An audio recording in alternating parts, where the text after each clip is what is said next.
चेतसा उदारे चरितारं तु वसुदैव कुटुम्बकम्।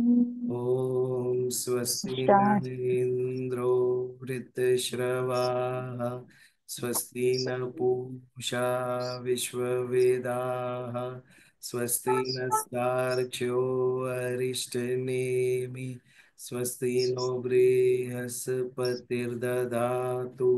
ओम शांति शांति शांति। जय श्री कृष्ण।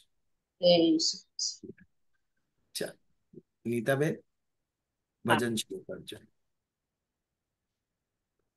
उपकार तुम्हारा भारी रे ओ श्री जी बावा मारा। उपकार तुम्हारा भारी रे ओ श्री जी बावा मारा। हूँ निरखुआरे अरे रे ओ श्री जी बाबा मारा। मैं जे मांग्यू ते आप्यो दुख पड़ता पहला काप्यो। मैं जे मांग्यू ते आप्यो दुख पड़ता पहला काप्यो। मन निज पद माहे राख्यू रे ओ श्री जी बाबा मारा। उपकार तुम्हारा भारी रे ओ श्री जी बाबा मारा। એવું લોકતણું હિત માંગ્યું તમે કરતા ન્યારું ન્યારું શું શું હું તે સંભારું રે ઓ શ્રીજી બાવા મારા। उपकार तुम्हारा भारी रे ओ श्री जी बाबा मारा। प्रभु तुझ जेवो सुखदाई मुझ देखे मन मोटाई। प्रभु तुझ जेवो सुखदाई मुझ देखे मन मोटाई। નથી ક્યાંય વિશ્વની માહી રે ઓ શ્રીજી બાવા મારા। ઉપકાર તમારા ભારી રે ઓ શ્રીજી બાવા મારા। मन तुझ शरणे रहे छे ते खरी मजाમાં રહે છે। मन तुझ शरणे जे रहे छे ते खरी मजाમાં રહે છે। साचा सद्भागी ते छे रे ओ श्रीजी बावा मारा। उपकार तुम्हारा भारी रे ओ श्रीजी बावा मारा।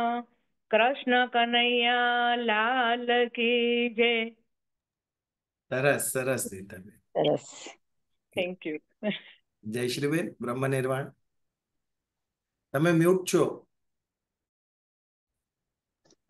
હા, આજે 12મો શ્લોક સમજાવું છું, હું હા સમજાવવા જાઉં છું।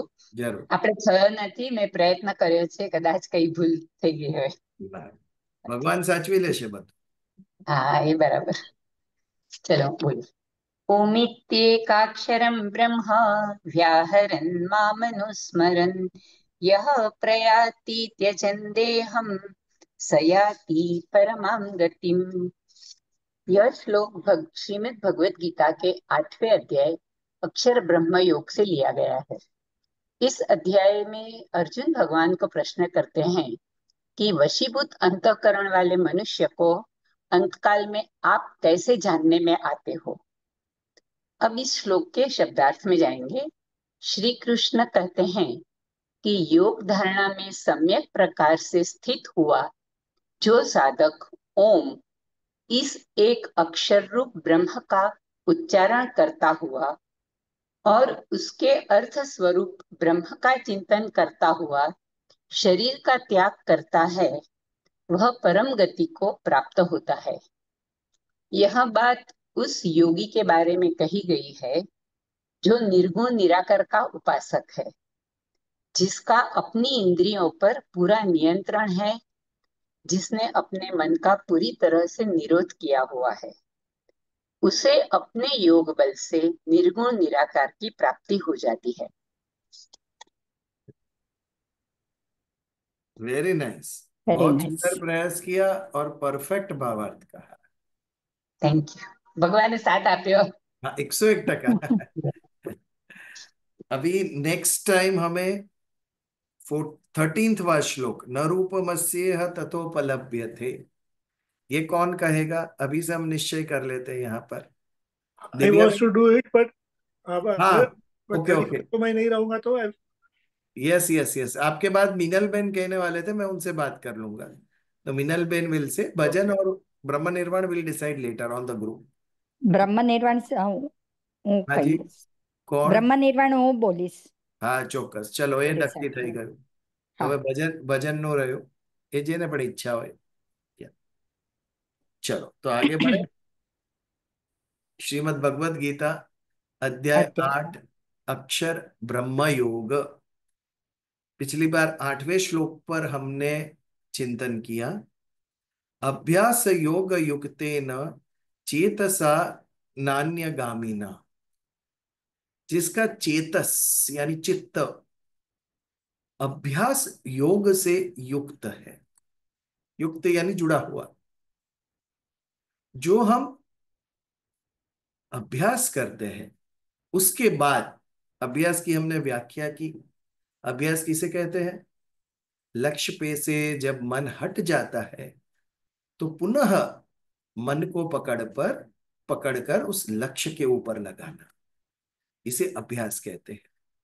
और वो बार बार क्यों करना पड़ता है, पुनः पुनः क्यों करना पड़ता है? क्योंकि मन का स्वभाव है चंचलता, एक जगह ठहरेगा ही नहीं, उछल कूद उसकी चालू ही रहती है। इसके लिए जैसे जैसे मन उछल के अन्य जगह पर लगता है, संसार में लगता है, वहां से पकड़कर उसको वापस हमारा जो ध्येय है उसके ऊपर लगाना पड़ता है। इसे अभ्यास कहते हैं। अभ्यास के साथ योग, योग यानी समत्व, समान भाव। जीवन के जितने भी द्वंद्व है, सुख दुख, सर्दी गर्मी, मान अपमान, लाभ हानि, सभी में जो समान रहता है, अर्थात जिनके मन पर इस द्वंद्वों का असर नहीं होता है। हमारे मन पर तुरंत असर होता है द्वंद्व का। जीवन के जितने भी द्वंद्व है, लाभ हुआ बहुत अच्छा लगता है, हानि हो गई रोना आ जाता है हमें। लेकिन जो योगी है उसके मन पर लाभ या हानि, सुख या दुख कोई असर नहीं करता। उसका मन समान है सभी परिस्थितियों में। ये कब आ सकता है हमारे अंदर? जब हम ये स्वीकार कर लें परिस्थिति ईश्वर ने निर्माण की है हमारे ही भाग्य के आधार पर, और इसी से किसी का छुटकारा नहीं है, सभी को भोगनी है वो। तो हंसते हंसते क्यों ना भोगे, क्यों रोकर हमारा जीवन बर्बाद करे और दूसरों का भी करे, परिवार का भी करे। जो भी विपत्ति आपत्ति आई है उसे हमारा प्रारब्ध समझकर स्वीकार करें हंसते हुए, और जो सुख आता है वो सबको बांटे। भगवान ये सुख तूने मुझे दिया है, मैं मनुष्य हूं और ये समझ मेरे अंदर दी है भगवान ने कि मैं सबको बांटू। तो जब हमारे सुख के दिवस हो तो सबके साथ बांटो उसको, और दुख हो तो हंसते हुए उसे झेलो। ये योगी के मन की अवस्था। तो ये जो अभ्यास कर रहे हैं हम, अभ्यास क्यों करते हैं? कोई ध्येय पाने के लिए, कोई लक्ष्य पाने के लिए करते हैं अभ्यास। ये अभ्यास के अंत में हमें सफलता भी मिल सकती है, निष्फलता भी मिल सकती है। तो अभ्यास योग युक्त यानी जो अभ्यास के बाद मिले हुई सक्सेस या फेलियर, दोनों में जो समान रहता है, वो जिसके मन पर उसका कोई प्रतिभाव नहीं होता है, ऐसा अभ्यास योग युक्त चित्त वाला मनुष्य न अन्य गामी न, गामी नहीं, गमन यानी जाना, वो और कहीं नहीं जाएंगे। हमारी क्या परिस्थिति है? एक व्रत करने से लाभ नहीं हुआ तो पकड़ो दूसरे भगवान को, गणपति का व्रत रख के नहीं हुआ तो पकड़ो संतोषी माँ को, ये ट्राई करते हैं, शायद यहां से मिल जाए हमें। एक डॉक्टर की दवा 3 दिन ली, फर्क नहीं पड़ा, बदलो डॉक्टर दूसरा, उससे भी नहीं हुआ तो एलोपैथी की जगह होम्योपैथी, होम्योपैथी की जगह आयुर्वेदिक। दिस इज अन्य गामी ना। क्यों अन्य गामी नाम होते हैं? क्योंकि हमारे मन में जो लक्ष्य है वो प्राप्त नहीं होता, इसके लिए हम अन्य जगह दौड़ते रहते हैं। लेकिन जो अभ्यास योग युक्त योगी है, वो एक ही परम तत्व को पाने के लिए लगा हुआ है। नॉट नेसेसरी यही जन्म में उसके प्रयास का फल मिले, नॉट नेसेसरी शॉर्ट टाइम में उसको मिले, लेकिन वो फल की अपेक्षा किए बिना अपने पथ पर आगे चलता रहता है। ऐसा योगी अभ्यास युक्त योग है। ऐसा व्यक्ति जो होता है वो परम पुरुषम दिव्यम याति पार्थ अनुचिंतयन। ये परम जो पुरुष है, दिव्य है, जो जो देव है, वहां पे दिव्यता है। लेकिन मनुष्य जन्म देव से भी विलक्षण। स्वर्ग में जो देवता है वो भोग योनि है। स्वर्ग जिसको प्राप्त होता है वो भोग योनि है। वहां पर केवल आपको भोगों को एंजॉय करना है, वहां पे केवल सुख है। स्वर्ग में संघर्ष नहीं है। पृथ्वी लोक पर संघर्ष है, सुख के साथ दुख भी है। लेकिन मनुष्य योनि ये कर्म योनि है, और उच्चतम कर्म करने की भगवान ने उसे शक्ति दी है। कौन सा उच्चतम कर्म? मुक्ति मोक्ष। स्वर्ग लोक में भी मोक्ष प्राप्त नहीं होता, वहां भी अच्छे कर्म खत्म हुए तो पुनः आपको मनुष्य लोक में आना ही पड़ेगा। केवल मनुष्य जन्म जो है जिसमें आप मुक्ति मोक्ष प्राप्त कर सकते हो, क्योंकि ये कर्म योनि है। और हमारा ध्येय क्या होना चाहिए? हमारे जो पिछले बुरे कर्म है उसका नाश हो और नए कर्म ना बंधे, ये देखना है। ये तो पिछले कर्म भोग कर हम दुख सहन कर कर खत्म करते गए और नए बांधते गए, तो वहीं के वहीं रह गए हम। ये दो तरीके से देखना है। जो पिछले कर्म भोगना है उसके ऊपर मेरा कोई अधिकार नहीं है, वो परिस्थिति तो आने वाली ही है, वो सुख दुख तो मुझे भोगना ही है, उस पर मेरा अधिकार नहीं है। किंतु जो नए कर्म है वो, अगर मैं मनुष्य हूं, अगर समझ दी है भगवान ने, तो मेरा लक्ष्य होना चाहिए, जागरूकता होनी चाहिए कि मैं नए कर्म न बांधू जिससे मुझे पुनः मनुष्य जन्म प्राप्त हो। तो दिव्य परम पुरुष को कौन प्राप्त करता है? जो अभ्यास योग युक्त चेतस वाला हो, अर्थात जो योगी हो, वो ईश्वर को, परम तत्व को प्राप्त करता है। ये था हमारा 8वां श्लोक। अभी आगे बढ़ते हैं 9वें श्लोक के ऊपर। हमने आज तक दो देखा है। एक, भक्ति योग में खास करके जब शुरुआत की हमने सत्संग की, तब दो प्रकार के भक्त देखे थे। एक द्वैतवाद, एक अद्वैतवाद। द्वैतवादी सगुण साकार भगवान की उपासना करते हैं। स आकार, जिसको आकार प्राप्त हुआ है वो साकार, यानी भगवान कृष्ण की छवि ले लो, आप मूर्ति ले लो, वो तो स्वयं अवतार लेकर आकार के स्वरूप में प्रकट हुए थे। जैसे ही आकार आता है तो गुण आता है। व्यक्ति आत्मा था तब तक कोई आकार नहीं। तो जैसे ही शरीर धारण करके व्यक्त हुआ तो एक साथ गुण आ गए, कोई गोरा कोई काला, कोई लंबा कोई छोटा, कोई मोटा कोई पतला। ये गुण सब कहाँ पे थे? गुण आकार के अंदर थे। तो वो सगुण, गुण सहित, स आकार, आकार सहित। मैं अलग हूं, ईश्वर अलग है। ईश्वर का एक अलग आकार है, ईश्वर की अलग मूर्ति है। ये सगुण भक्ति। दूसरी निर्गुण निराकार भक्ति। आकार ही नहीं है तो गुण कहां से आएंगे? आत्मा, परमात्मा। किसी ने देखा नहीं, किसी ने सुना नहीं, किसी ने उसकी सुगंध नहीं ली, किसी ने उसका स्वाद नहीं लिया, किसी ने स्पर्श नहीं किया। इंद्रियातीत, निर्गुण निराकार। आप इंद्रिय से देख ही नहीं सकोगे, सुन ही नहीं सकोगे। इंद्रियों का विषय ही नहीं है निर्गुण निराकार। निराकार है तो निर्गुण है, तो उसका चिंतन करना बहुत ही कठिन है। जिसका आकार नहीं है, निराकार है, जिसका कोई गुण नहीं है, उसका चिंतन कैसे करें हम? वो चिंतन से परे। क्योंकि चिंतन आप जिस चित्त से, जिस बुद्धि से करते हो, उस बुद्धि का वो विषय ही नहीं है। वो कई गुना ऊपर है बुद्धि से, मन से, चित्त से। इसके द्वारा हम ईश्वर को नहीं पा सकते। ये निर्गुण भक्ति। इस श्लोक में भगवान एक तीसरी टाइप की भक्ति समझाते हैं, जो है सगुण निराकार। आकार नहीं है लेकिन गुण है, सगुण निराकार। आपको यदि मैं कहूं तो अगले सत्संग में जब हम मिले, तब एक पेपर पर आप हवा का चित्र दो, बना के लाना। हवा का चित्र कितने लोग बना सकेंगे?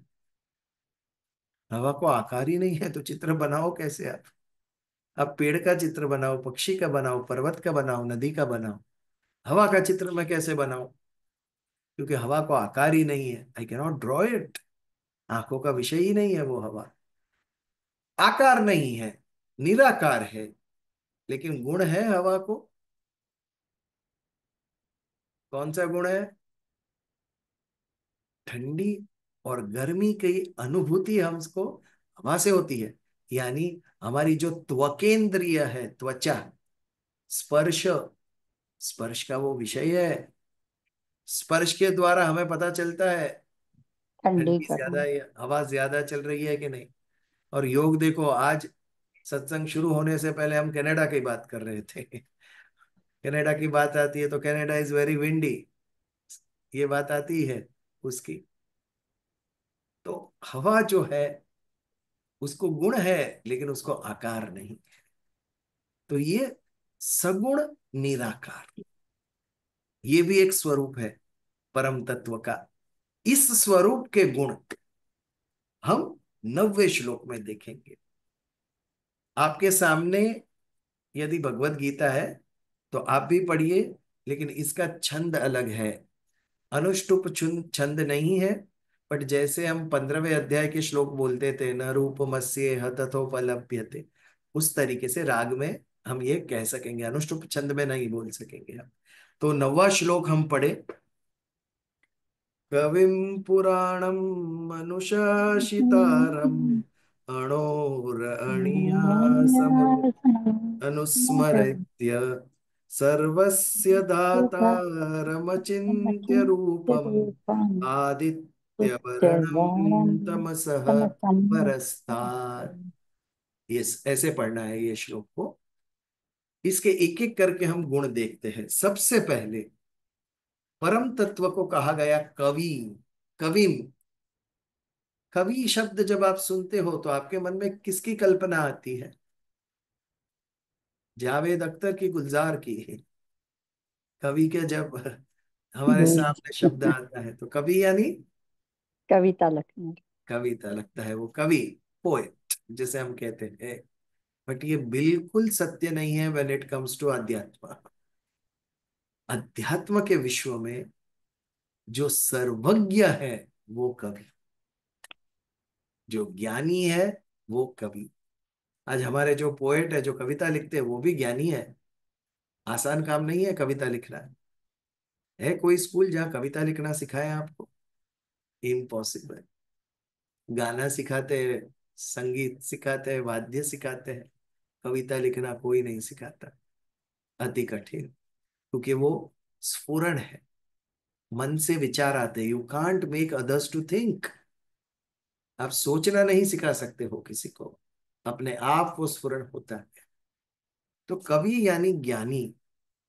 और जब हम परम तत्व के विषय में कवि शब्द यूज करते हैं, प्रयोग करते हैं, तो वो सर्वज्ञ। सर्वज्ञ अर्थात उसे सारे ब्रह्मांड का ज्ञान है और सारे जीवों का ज्ञान है। एक जीव के इसके पहले कितने जन्म हो गए और इसके बाद कितने जन्म होंगे, ये ज्ञान उन्हें है। हमारे सभी कर्मों का, अच्छे बुरे कर्मों का ज्ञान है। ईश्वर हम सबको जानते हैं, लेकिन जब हम उनका स्मरण करते हैं, भक्त क्यों उससे नजदीक है? भक्त उसके समीप है क्योंकि भक्त उनका स्मरण करते हैं। भगवान सभी को जानते हैं, लेकिन जो स्मरण करते हैं वो समीप होते हैं। हमारे 8-10 फ्रेंड्स होंगे, लेकिन हम समीप किसके हैं, नजदीक किसके हैं? जिससे रेगुलर बात होती रहती है वो। तो भगवान के समीप जाना है, भगवान के नजदीक जाना है, तो उनका स्मरण करें। स्मरण करोगे तो भगवान के माइंड में भी ऐसी ग्रीन लाइट आएगी, जो बोलता है उसके आगे पीछे आती है ना, वैसे फिर भगवान हमें रिकग्नाइज करते हैं। हाँ, ये मेरा स्मरण कर रहा है भक्त। हम कनेक्ट हुए भगवान से, भगवान भी हमसे कनेक्ट हो जाते हैं फिर। तो भगवान हमारे पिछले जन्मों में भी जानता है, जीवों के आने वाले जन्मों के बारे में भी जानते हैं, और हमारे सभी अच्छे बुरे कर्मों को भी जानते हैं। जीवों के प्रति सब जानते हैं, वैसे इस ब्रह्मांड सृष्टि के विषय में भी भगवान सब जानते हैं। ओमनीसियंट इंग्लिश में वर्ड है उसके लिए। गॉड इज ओमनीसियंट, जैसे सर्व ज्ञान है, सर्वज्ञानी। एनलाइटनमेंट या केवल ज्ञान जिसे हम कहते हैं, वो सभी जीवों का ज्ञान जिसे है, सारी सृष्टि का जिसे ज्ञान है, ऐसे परम तत्व के लिए यहाँ शब्द का उपयोग किया गया है कविम, जिसे सभी लोगों का सब नॉलेज है। कविम पुराणम। कई बार हम समझ चुके हैं, सोच चुके हैं, देख चुके हैं कि परम तत्व जो है, न उसका आदि है, न उसका अंत है। आरंभ भी नहीं और अंत भी नहीं। जिसका आरंभ भी नहीं हुआ है, वो कितना पुराना होगा? अनादि। अनादि। अन आदि। जिसका आदि नहीं है वो अन आदि। वैसे ही जिसका अंत नहीं है वो अनंत। भगवान अनादि अनंत। अनादि अनंत है, इसीलिए अविनाशी है। अगर विनाश होता तो उसका अंत हो जाता, अंत होता तो विनाश होता। अंत नहीं है, इसके लिए अविनाशी है। अनादि अनंत अविनाशी। ऐसे भगवान पुराणी तो पुराने तो हो गए ही, बहुत पुराने हो गए। सबसे आदि ब्रह्मांड के निर्माण ही भगवान ने किया है। उनके आदि, उनके आगे तो कुछ भी नहीं था। जो कुछ भी है उनके बाद में ही है। इसके लिए परम तत्व परमात्मा के लिए एक विशेषण आया, पुराणम। कविम पुराणम अनुशासितारम। अनुशासन। अनुशासन करना यानी गवर्नमेंट। जिसका चलता है वो अनुशासन कर रहा है। जो बोले ऐसा करना पड़े, दैट इज अनुशासन। ये सारा विश्व, ब्रह्मांड, सृष्टि, जीव भूत, सब ईश्वर के अनुशासन में है। आप कहोगे कैसे? कल सुबह क्या करना है ये तो मेरे हाथ में है। इसमें भगवान कहाँ बीच में आया? मेरी लाइफ के साथ क्या करना है ये तो मेरे हाथ में है, ईश्वर कहाँ बीच में आया? मेरा अनुशासन ईश्वर कैसे करते हैं? ये प्रश्न सहज हमारे मन में होता है। तो इसके लिए सोचना पड़ेगा। आप कल सुबह जो आपको करना है करेंगे कैसे? आपके शरीर के द्वारा आप करेंगे। हाथ पैर उठ के आपको करना पड़ेगा, तब कुछ होगा। जो कुछ भी आपको करना है वो ये जो शरीर है, इसको कौन अनुशासित कर रहा है? शरीर ने क्या किया? शरीर ने, उसकी इंद्रियों ने जो कहा वो किया। इंद्रियों ने कहा ये देखना है तो वो देखेगा, ये पढ़ना है तो वो पढ़ेगा। आज कौन सा गाना सुनना है, भजन सुनना है कि क्या सुनना है? हमारी इंद्रियां हमारे शरीर को अनुशासित करती है। तो शरीर स्थूल देह का अनुशासन इंद्रियों के हाथ में है। और अध्यात्म के विषय में जो जितना सूक्ष्म है उतना ज्यादा वो सशक्त है। अगर अपनी काया को इंद्रिया गाइड कर रही है, अनुशासित कर रही है, तो इंद्रिय ज्यादा सशक्त है शरीर से। भले ही शरीर से छोटी हो, लेकिन शरीर को दौड़ाती है हमारी इंद्रिय, पंचेंद्रिय, ज्ञानेन्द्रिय। इंद्रिय को कौन दौड़ाता है? इंद्रिय को मन दौड़ाता है। इंद्रिय विषय के पीछे क्यों दौड़ती है? क्योंकि जब विषय मिलता है इंद्रियों से, तो मन के अंदर सुख की अनुभूति होती है। आपको पुष्पा 2 देखने जाना है किसी युवान को, अल्लू अर्जुन का। शाम की टिकट है और दोपहर को रिजल्ट आया, सीए में फेल। कितना भी अच्छा मूवी उसे देखने जाना था, लेकिन इतनी मेहनत के बाद फेल का रिजल्ट आया तो बिल्कुल मन नहीं लगेगा पिक्चर में उसका। भले ही देखना उसे इतना पसंद है, सुनना इतना पसंद है, लेकिन यदि मन ना कह दे तो इंद्रिय और विषय कोई सुख नहीं देगा। पांचों इंद्रियों का अनुष्ठान मन के अंदर है। मन is the controller of all the इंद्रियस। मन यदि चाहे तो इंद्रिय और विषय मिलने से भी सुख नहीं मिलेगा। अर्थात इंद्रिय को मन कंट्रोल करता है। इंद्रिय तो दिखती भी है, आंखें दिखती है, कान दिखती है, मन कहाँ दिखता है? मन इंद्रियों से भी सूक्ष्म है, इंद्रियों से ज्यादा पावरफुल है वो। मन को कौन कंट्रोल करता है? मन किसके अनुशासन के अंदर है? बुद्धि के। मन बुद्धि निर्णय लेती है, वो ही करता है। इच्छाएं 25 होती है दिन में, लेकिन बुद्धि कहेगी इसमें से 5 ही तू कर सकेगा, इससे आगे नहीं होगा। बुद्धि जो निर्णय लेती है, मन की वो ही इच्छा पूर्ण होती है। मन कितनी भी इच्छा करे, यदि बुद्धि अपना स्टैंप ना मारे उसके ऊपर, हाँ ये सही है, करना है, तो मन की इच्छा वहीं की वहीं रह जाती है। और इच्छाओं को आप सूक्ष्मता से ऑब्जर्व करो। जैसे इच्छा आती है, अगर आप उसको पकड़ोगे नहीं तो वैसे ही चली जाएगी। हमारा क्या होता है, उस इच्छा को पकड़ लेते हैं, भाई ये करना ही है। ये सुख और दुख अपेक्षा में परिवर्तित हो जाता है। यदि आने वाली इच्छाओं को छोड़ दो, उसके साथ एक रूप हो ही नहीं आप, अपने आप चली जाएगी। दूसरे अध्याय में सांख्य योग में श्लोक था, इसका स्थित प्रज्ञ अवस्था का। प्रजाहाति यदा कामान सर्वान पार्थ मनोगतान। ये जो कामान, कामना जो पार्थ है, वो मनोगतान, मन में आती है और मन से चली जाती है। तो जो इसको पकड़ता नहीं है, इस इच्छा को, वो स्थित प्रज्ञ। हर एक स्थिति में हमारी प्रज्ञा, हमारी बुद्धि स्थिर क्यों नहीं रहती है? क्योंकि हमारी इच्छा है वो संकल्प को बदल देती है। हमने जो संकल्प किया है वो संकल्प पूर्ण नहीं करने देती है, क्योंकि नई इच्छाएं आ जाती है। अब ये छोड़ो, कंटाल गए, इससे बोर हो गए, अभी नया कुछ शुरू करते हैं। ये स्थित प्रज्ञ नहीं है। हर एक परिस्थिति में जिसकी बुद्धि स्थिर रहे वो स्थित प्रज्ञ। तो मन को कंट्रोल करती है बुद्धि। मन से भी सूक्ष्म है बुद्धि। बुद्धि को कंट्रोल करता है हमारा अहंकार। इतने बुद्धिशाली लोग, जब अहंकार घायल हुआ उनका, तो अपनी बुद्धि को गलत मार्ग पे लगाया। क्या रावण कंस में बुद्धि नहीं थी? परम बुद्धिशाली थे वो भी, अदरवाइज इतने सक्षम हो ही कैसे सकते हैं वो। हिटलर में बुद्धि नहीं थी, इतने बड़े जर्मनी का चांसलर बना वो, बिना बुद्धि का कोई बन सकता है।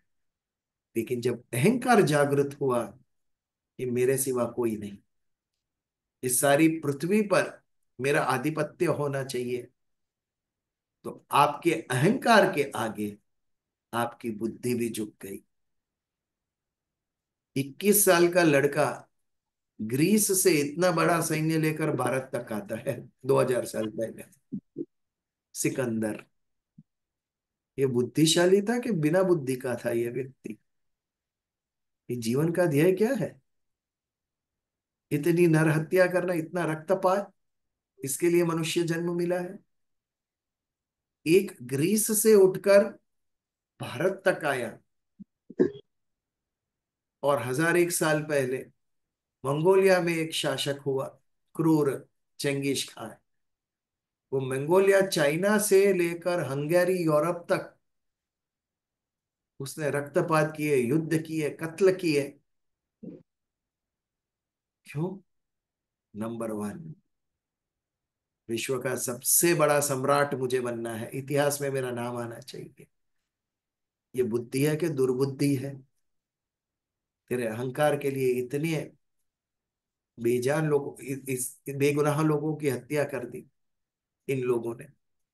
तो जब अहंकार जागृत होता है, बुद्धि को भी शांत कर देता है, तो बुद्धि तब दुर्बुद्धि हो जाती है और गलत मार्ग पर चलने लगती है। तो बुद्धि अनुशासित है अहंकार से। और अहंकार किस पे डिपेंडेंट है? मैं पूछू तो, अहम यानी मैं, स्व। ये जो अहम है वो किसके ऊपर आधारित है? कौन अनुशासित करता है अहम को? किसी को ट्राई करनी है जवाब देने की?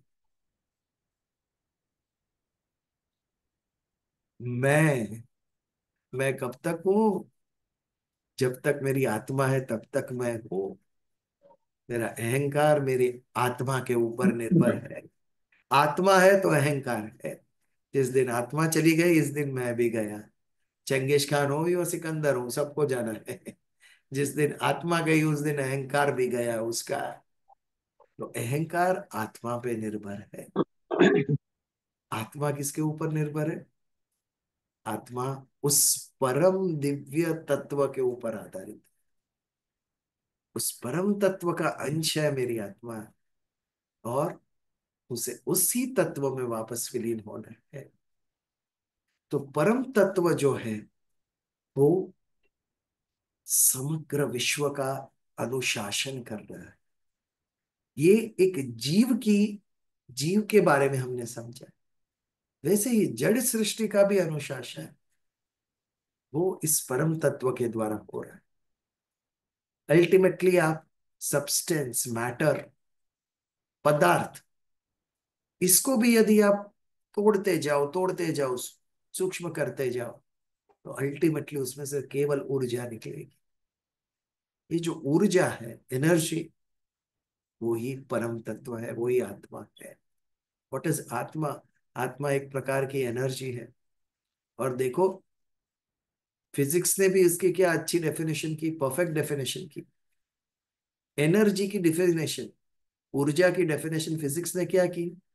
One which is never created और one which is never destroyed. जो क्रिएट नहीं होती है, जो डिस्ट्रॉय नहीं होती है, जिसका सर्जन नहीं होता है, जिसका नाश नहीं होता है, उसे ऊर्जा कहते हैं। उसका खाली स्वरूप बदलता है। तो भाई परम तत्व की क्या व्याख्या है? What do you mean by अनादि अनंत? यही तो है। अनादि यानी जो कभी क्रिएट नहीं हुआ, हमेशा से था। अनंत अविनाशी यानी जो कभी डिस्ट्रॉय नहीं होता। फिजिक्स की दृष्टि से उसे आप एनर्जी कहो, ऊर्जा कहो। अध्यात्म की दृष्टि से वो परम शक्ति, परमात्मा। आत्मा भी हमारा एक ऊर्जा ही है ना, मोबाइल की बैटरी। ये बैटरी है तब तक ये मोबाइल हेडसेट काम करता है। बैटरी अगर बंद हो गई तो कोई काम का नहीं, मोबाइल पेपर वेट बन जाता है, पत्थर बन गया हो। तो ये अनुशासितारम,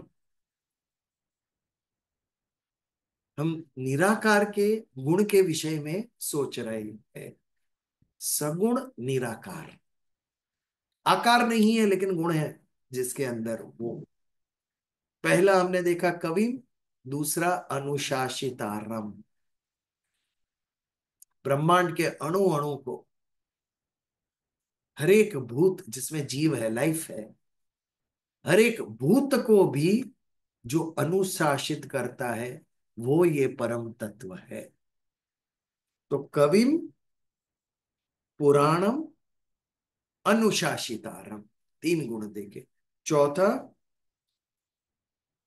अणोर अणि या सम, अणु,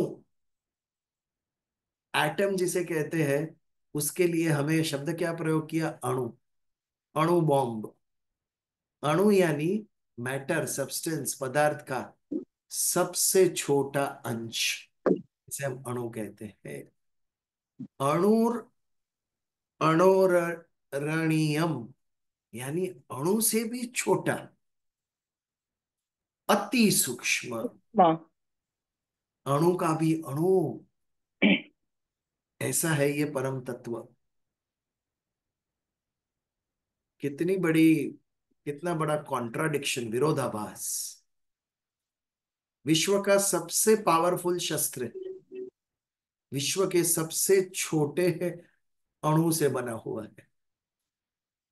कितनी बड़ी बात है नहीं, ये छोटे से छोटा अणु है, उसमें सबसे भयानक शक्ति भगवान ने रखी हुई है। तो हम अपने आप को छोटा कैसे समझे, छोटा तो ज्यादा पावरफुल है, सूक्ष्म है वो ज्यादा पावरफुल है। तो ये हमारे अंदर एक कॉन्फिडेंस इससे निर्माण होना चाहिए, मैं छोटा नहीं हूं, मेरे अंदर भी भगवान ने शक्ति दी है। आप सब जब श्लोक का भावार्थ कहते हो, मेरे मन में बात आती है कि ये सभी सक्षम है प्रवचन देने के लिए, उनको केवल अभ्यास करने की आवश्यकता है। आप सब बोल सकते हो, आप सब समझा हुआ है, केवल अभ्यास की आवश्यकता है। यदि आप अभ्यास करो तो आपके एरिया में, आपके बिल्डिंग में आप भी 10 लोगों को जमा कर कर प्रवचन दे सकते हो। ये मेरा कॉन्फिडेंस है। अब इतने लोगों को मैंने सुना, आवश्यकता क्या है, मन जो अन्य जगह पे भटक जाता है उसको भगवत गीता में पकड़ के लाओ और फिर चमत्कार देखो। होता है, अपने आप से पूछो, खाली मंगलवार को होता है कि बुध गुरु शुक्र भी होता है? होता या है सब, फूल शुगर सब, हाँ जी, सब दिन में होता है। बहुत सरस। हवे इफ, अगर मैं मनुष्य हूं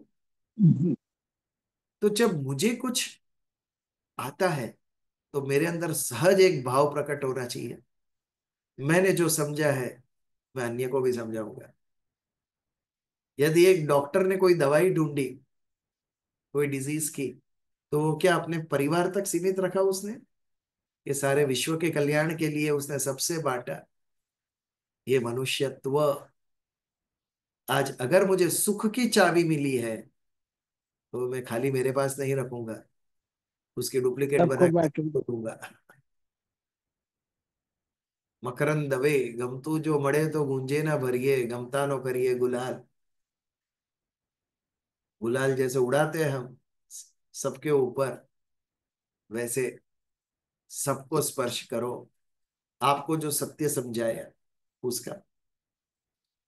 जब गौतम बुद्ध को गया में पेड़ के नीचे ज्ञान हुआ, एनलाइटनमेंट, उसके बाद उस ज्ञान का उपयोग स्वयं तक नहीं सीमित रखा, सीधा जाके वाराणसी में, सारनाथ में एक गार्डन में जाके उन्होंने प्रवचन दिया। मुझे ये ज्ञान हुआ, मैं समझा हूं, आप लोग भी समझो। दुख की चाबी क्या है, सुखी कैसे होंगे हम, तो स्वयं समझो, सुनो, समझो, अभ्यास करो और अन्य तक लेके जाओ, तब जाकर हमारा मनुष्य जन्म सार्थक होगा। नहीं तो हमने प्राप्त किया लेकिन कहीं we have failed as a human, हम आगे नहीं लेके गए, then we are not humans. भगवान ने ये आशीर्वाद हमें दिया है, ये तो सब तक ले जा सकेगा, बट कहीं पर हमारा निर्धार कच्चा हो जाता है, हमारी दृढ़ता नहीं रहती है, ये करना है अर्थात करना है। पारला सत्संग स्थल में 3-4 बहनों ने मिलकर बाल सत्संग शुरू कर दिया है। क्यों घबराने का, भगवान तू जाने। हम तेरे, ये बच्चे तेरे और ये ज्ञान भी तेरा, वाई शुड वी वरी। हमें जो तू प्रेरणा देता है हम वो करेंगे। हमने एक समय नियत किया है, आधे डजन बच्चे आने भी लगे, अभी तक केवल 2 सत्संग हुआ है फिर भी, बट ये जीवन को सार्थक किया। अब किसी से कल बात कर रहा था, बहुत बड़ा क्लब के वो मेंबर है, 10 मिनट के बाद उनके मुंह से निकला लेकिन वहां बहुत पॉलिटिक्स है, सब जगह पॉलिटिक्स, उनका कहना था। मुझे बताना पड़ा कि हमारे यहाँ नहीं है, आके देखिए। क्योंकि जो पॉलिटिक्स का मूल कारण अहम है, हम अहम को ही ट्रीट करते हैं, उस अहम को ही हम विनम्रता पे बदल देते हैं। इसके लिए स्वार्थ और अहंकार जहां से निकला वहां से पॉलिटिक्स निकल गया। क्यों करता है एक व्यक्ति पॉलिटिक्स? या तो कुछ स्वार्थ है, कुछ चाहिए, या तो फिर अहंकार, वो मुझसे आगे कैसे जाएगा, सबसे आगे मैं रहना चाहूं। ये 2 तत्व, स्वार्थ और अहंकार, ये जहां से निकल गया वहां पर कोई पॉलिटिक्स नहीं रहेगा, कितना भी बड़ा संगठन हो। तो अणु से भी अणु अति सूक्ष्म है ईश्वर, इतने सूक्ष्म कि हम देख नहीं सकते, उसका चिंतन नहीं कर सकते, ऐसा है ये परम तत्व। बट प्रबल शक्ति है उसमें। अणु की शक्ति हम सबको पता है, हिरोशिमा नागासाकी पर जो अणु बम फेंके थे उसमें क्या भारी विनाश हुआ। तो परम तत्व तो अणु का भी अणु है, उसके अंदर कितनी शक्ति हो। तो कविम पुराणम अनुशासितारण अणोर अणीयम समनुस्मरेद्य सर्वस्य धातारम अचिंत्य रूपम आदित्य वर्णम तमस परस्ता अणोर अणीयासम अनुस्मरेद्य, जिसका अनुस्मरण हमें करना चाहिए, वैसा ये तत्व है। एक स्मरण है, एक अनुस्मरण है। अनुस्मरण यानी पुनः पुनः स्मरण करना। जो टीनेज में होते हैं उनका कोई ना कोई आइडियल होता है, ज्यादातर कोई फिल्म स्टार ही होता है या कोई क्रिकेटर, या थोड़ा बड़ा हुआ तो कोई बिजनेसमैन, बिजनेस टाइकून। क्या चलता है उसके मन में? उसका ही स्मरण चलता है। आपका जो आइडियल होता है, आदर्श होता है, दिन रात आप उसके बारे में पढ़ते हैं, सुनते हैं, और मन में यही चलता रहता है। वो कैसे उठते होंगे, बैठते होंगे, चलते होंगे, बोलते होंगे, वो विचार कैसे करते होंगे, निर्णय कैसे करते होंगे। और जिसके बारे में हम स्मरण करते रहते हैं, धीरे धीरे हम भी वैसे बोलने लगते हैं, हम भी चलने लगते हैं वैसे। जिसका हम चिंतन करेंगे हम वैसे हो जाएंगे, जिसका हम चिंतन करेंगे हम वैसे हो जाएंगे। तो जो शुद्ध आत्मा है वो किसका चिंतन करेगा? कोई मनुष्य का करेगा, ईश्वर का चिंतन करेगा। अगर मैं भगवान का चिंतन करूं तो again and again, again and again भगवान के बारे में सोचूं, उनके गुण के बारे में सोचूं। हमारे यहाँ इतनी स्तुतियां, आप देखो एक के बाद एक, अपने जो पुराण है और वो सब, उसमें खाली ईश्वर की स्तुति है। वेद उपनिषद सब जगह पर भगवान की स्तुति है। स्तुति यानी क्या? भगवान के गुणों का वर्णन। भगवान के गुणों को चिंतन करना, समझना। क्यों करना चाहिए हमें भगवान के गुणों का वर्णन और चिंतन? क्योंकि वो गुण धीरे धीरे धीरे अगर उसका चिंतन करते रहे तो वो गुण हमारे अंदर भी आ जाएंगे। तो श्रेष्ठ क्या है? कोई बद्ध जीव, कोई मनुष्य, भले ही वो राजा महाराजा हो, फिल्म स्टार हो, क्रिकेटर हो, कोई भी हो, चिंतन उसका होना चाहिए कि चिंतन परमात्मा का होना चाहिए? परमात्मा का। परमात्मा का। उनका चिंतन होना चाहिए कि उनके गुण मेरे अंदर आए। सत गुण, सत यानी ईश्वर, ईश्वर के जो दैवी गुण है वो मेरे अंदर कब आएंगे? जब मैं उसका चिंतन। अनुस्मरण करता रहूंगा। इसके लिए यहाँ पर नाम जप स्मरण स्तुति पूरा एक साइकोलॉजिकल ह्यूमन माइंड का डेवलपमेंट है। इसके कारण हमारा माइंड डेवलप हुआ। भारत का जो अध्यात्म है, भारत का जो पुराण है, महाभारत रामायण, सभी के पीछे एक साइकोलॉजिकल डोज मिलता रहता है इंसान को। तो इसके लिए सम अनुस्मरेद्य, उसका अनुस्मरण, जिसका अनुस्मरण करने योग्य है वो अनुस्मरण रेद्य, इस परम तत्व का अनुस्मरण करते रहे हम। कवि है, ज्ञानी, सर्वज्ञ, पुराण, न आदि न अंत, जो हमेशा है वो अनुशासितारम, जिसका एक जीव के ऊपर, भूत के ऊपर और समग्र जड़ सृष्टि ब्रह्मांड के ऊपर जिसका अनुशासन है, वो जो परम शक्ति है, वो जिसके कारण ये विश्व चल रहा है, वो। दत्ताबेन તમારે કઈ પૂછવું છે? તમારો એક ઓલી સાઈન આવી છે હાથની, એટલે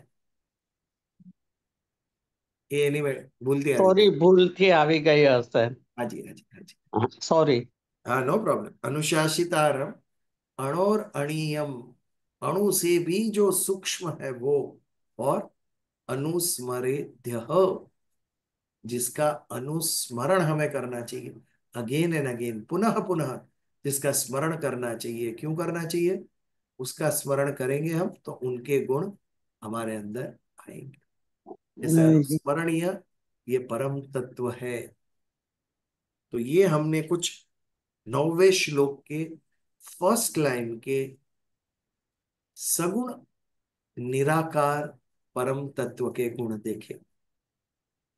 आज हम दूसरी लाइन के गुण शुरू नहीं कर सकेंगे क्योंकि समय हो चुका है, किंतु आज के इस प्रवचन के ऊपर यदि कोई प्रश्न है तो वो हम ले लेंगे 1-2 मिनट में, या किसी को कुछ कहना है तो।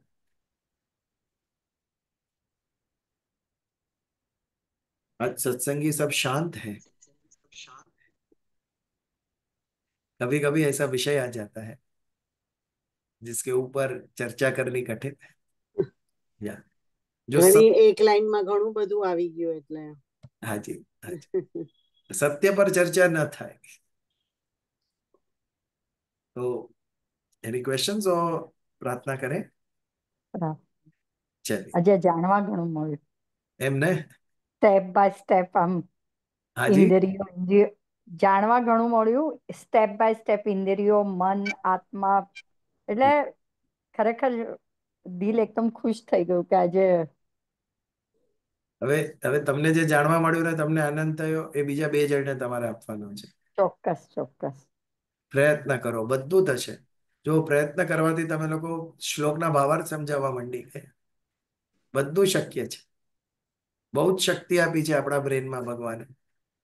ઉપયોગ કરો એનો અને આત્મવિશ્વાસ રાખો। અણુમાં શક્તિ છે, આપણે નાના નથી, આપણી અંદર બહુ શક્તિ છે। ચાલો, બરાબર છે। प्रार्थना करिए। હા હા। चरण कृतं वाक् कायाजं कर्मजं वा આયાચન श्रवणनयनं च वा मानस वा पराधं विहितं विहितं वा सर्वमेतत् क्षमस्व। जय जय जय करुणाब्धे भीमादेव शंभु। ओम ઓમ शांति શાંતિ शांति। શાંતિ શાંતિ શાંતિ શાંતિ। जय શાંતિ। श्री कृष्ण। જય શ્રી કૃષ્ણ આવતા સર્વને મંગળવારનું આપણે ગ્રુપ પર નાખશું. જો કોઈ હા કન્ડક્ટ કરવા વાળું હશે તો આપણે સત્સંગ રાખશું. ચોક્કસ. ચોક્કસ. ચાલો, જય શ્રી જય શ્રી કૃષ્ણ. કૃષ્ણ. જય શ્રી કૃષ્ણ જય સર્વને. શ્રી કૃષ્ણ. જય શ્રી કૃષ્ણ બધાને. જય શ્રી કૃષ્ણ.